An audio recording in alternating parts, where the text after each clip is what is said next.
Hello everyone, welcome back to my channel say it loud. तो आज हम बात करने वाले हैं सतलुज मूवी के बारे में, जो कि जी5 पे रिलीज़ हुई थी। लेकिन अभी ये मूवी इंडिया में बैन है। और क्यों इस मूवी के अराउंड इतनी सारी कंट्रोवर्सीज चल रही है। तो ये मूवी रिलीज़ हुई थी जी5 पे 3 जुलाई को। एंड विद इन 48 आवर्स इस मूवी को रिमूव कर दिया गया। जी5 ने खुद ही अनाउंस किया कि ये मूवी इंडिया में अनअवेलेबल रहेगी। और वहीं से कंट्रोवर्सीज और भी ज़्यादा बढ़ गई, क्योंकि ये मूवी सिर्फ इंडिया के लोगों के लिए बनाई गई थी ताकि वो अपनी हिस्ट्री के बारे में जानें। और अब ये मूवी इंडियंस के लिए ही अवेलेबल नहीं है। तो सबसे पहले टाइमलाइन समझते हैं। तो ओरिजिनली सतलुज मूवी का नाम पंजाब 95 था और ये 7 फरवरी 2025 को थिएटर्स में रिलीज होने वाली थी। रिपोर्टर्स के मुताबिक सीबीएफसी ने फिल्म में 127 कट्स करने के सजेशन दिए। मेकर्स का कहना था कि अगर वो इतने सारे कट्स करेंगे तो मूवी की ओरिजिनल स्टोरी पे इम्पैक्ट पड़ सकता है और वो ऑडियंस को सेम मैसेज कन्वे नहीं कर पाएंगे जो वो करना चाहते हैं। इसी वजह से सर्टिफिकेशंस को लेकर लीगल डिस्प्यूट काफ़ी लंबे समय तक चला। जब थिएटर रिलीज पॉसिबल नहीं लगा तो मेकर्स ने सोचा कि इसे ओटीटी पे रिलीज कर दिया जाए। तब उन्होंने इसे जी5 पे रिलीज करने का सोचा। दूसरी तरफ सीबीएफसी का कहना है कि सर्टिफिकेशन प्रोसेस पूरा नहीं हुआ था और अनकट वर्जन जी5 पे रिलीज कर दिया गया और यही रीज़न है कि उसे ओटीटी से हटा दिया गया। और यहीं से सोशल मीडिया पे भी डिबेट और बैकलैश होना स्टार्ट हो गया कि आखिर इस मूवी में ऐसा क्या है कि जिसे रिलीज नहीं होने दिया जा रहा। तो ये मूवी बेस्ड ऑन है जसवंत सिंह खालरा के ऊपर, जो कि ह्यूमन राइट एक्टिविस्ट थे। उन्होंने 1984 से लेकर 1994 के बीच में पंजाब में उन केसों का डॉक्यूमेंटेशन और इन्वेस्टिगेशन किया जो लोग अचानक से गायब हो गए थे और वो कभी वापस भी नहीं दिखे और इनके परिवारों को बिना बताए उनके शवों का अंतिम संस्कार कर दिया गया। और उनकी इन्वेस्टिगेशंस के मुताबिक ये सारे काम पुलिस ने ही किए थे। जब जसवंत जी ने पुलिस और गवर्नमेंट को एक्सपोज किया तब पुलिस अथॉरिटीज का क्लेम था कि जो लोग गायब हुए हैं वो पंजाब छोड़कर बाहर चले गए हैं। Jaswant ji claim that 25,000 of people were killed in front of the media. उसके बाद 6 सितंबर 1995 में जसवंत सिंह कालरा भी मिसिंग हो गए। उस टाइम पे उनकी एज सिर्फ 42 ईयर्स ओल्ड थी।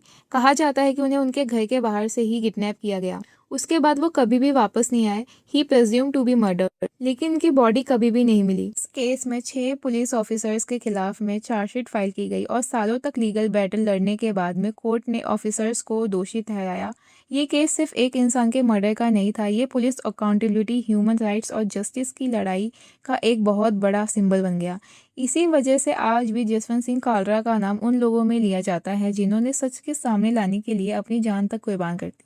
दिलजीत दोसांझ ने भी इस प्रोजेक्ट को अपने करियर का सबसे मीनिंगफुल प्रोजेक्ट में से एक बताया। उन्होंने कहा कि our film Sutlej is a story of conviction, courage and humanity. Portraying this character has been one of the most meaningful experience of my career.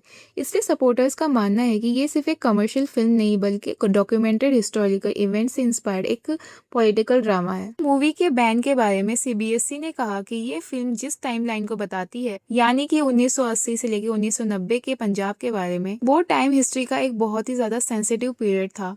उस वक्त ऑपरेशन ब्लू स्टार और टेररिज्म जैसे बहुत सारे इंसिडेंट्स हुए थे। गवर्नमेंट का कंसर्न ये है कि अगर इस पीरियड को बिना प्रॉपर कॉन्टेक्स्ट के दिखाया गया या सर्कुलेट किया गया तो कुछ ग्रुप इस कंटेंट को प्रोपेगेंडा की तरह मिसयूज कर सकते हैं। लेकिन दूसरी तरफ क्रिटिक्स और कई व्यूवर्स का कहना है कि अगर ये इवेंट कोर्ट रिकॉर्ड और इन्वेस्टिगेशन रिपोर्ट का हिस्सा है तो उन पर बनी मूवी को पब्लिक तक पहुंचाना भी बहुत इंपॉर्टेंट है। इस बात को लेकर freedom of expression and public awareness पर भी डिबेट चल रही है। और इंटरेस्टिंग बात तो यह है कि बैन के बाद मूवी में लोगों का इंटरेस्ट और ज़्यादा बढ़ गया है। सोशल मीडिया पे यूजर्स इस मूवी को यूट्यूब और दूसरे प्लेटफॉर्म पर अपलोड कर रहे हैं। सिर्फ ऑनलाइन ही नहीं, पंजाब और इंडिया के कई हिस्सों में सिख ऑर्गेनाइजेशन और एक्टिविटीज गुरुद्वारा कंपाउंड और विलेज हॉल में कम्युनिटी स्क्रीनिंग ऑर्गेनाइज कर रही है। और ये सिर्फ इंडिया तक सीमित नहीं है, ओवरसीज सिख कम्युनिटीज ने भी सतलुज मूवी की स्क्रीनिंग ऑर्गेनाइज की है। अब देखना ये होगा कि रिव्यू प्रोसेस के बाद में जी5 में ये फिल्म दोबारा कब देखने को मिलती है। फिलहाल रिपोर्ट्स के मुताबिक ये मैटर एक इंटर डिपार्टमेंटल कमेटी के रिव्यू के अंडर में है। अब मैं आपसे जानना चाहती हूँ कि आपको क्या लगता है, क्या नेशनल सिक्योरिटी कंसर्न के बेसिस पे एक हिस्ट्री बेस्ड फिल्म को रोकना चाहिए या फिर ऑडियंस इतनी मिच्योर है कि हिस्ट्री और प्रोपेगेंडा के बीच में फ़र्क समझ सकती है। आप अपने ओपिनियन को प्लीज़ मुझे कमेंट करके ज़रूर बताना और अगर आपको ये वीडियो अच्छी लगी हो तो प्लीज़ इसे लाइक सब्सक्राइब करना ना भूलें। हम मिलेंगे नेक्स्ट वीडियो में। बाय।